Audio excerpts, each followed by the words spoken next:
So a lot of people are asking me, what should I do to get my first couple clients, right? So now imagine you've been in the industry for 5 or 6 years, you either lost your job or just don't like working for someone else. I always like to start in a very, very small scale, meaning just yourself, maybe you and your wife or husband as kind of like a family startup, right? And what I always would do is to start off with the people that already know you and that you have done business with.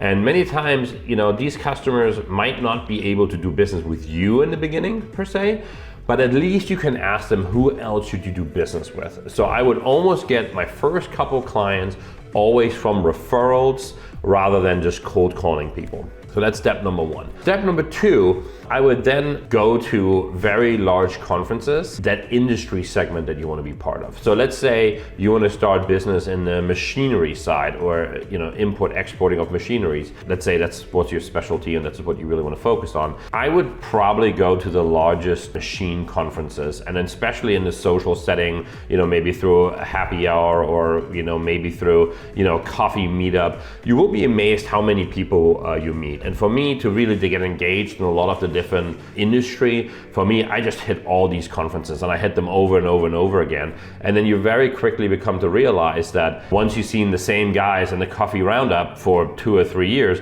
you kind of become friends with them, you're gonna start talking with them, and then sooner or later, these people are gonna do business with you. And the last thing what I would do is I would try to partner up with trucking companies, warehousing operators, anybody who's not directly in your industry, but that is also has a lot of customers potentially that need these type of services. So for example, I just had lunch with a good dear friend of mine this week who just recently started at a warehousing company, and immediately we looked for opportunities where we can work together. So I have customers that might need warehousing, and he has customers that have the warehousing but might need freight forwarding services or ocean freight services. That is how we kind of try to team up. Lastly, or finally, you can also do that with freight forwarders that are focused on a different area of business. So let's say you are focused on the ocean freight business and you have a freight forwarder that's focused on the air freight of business.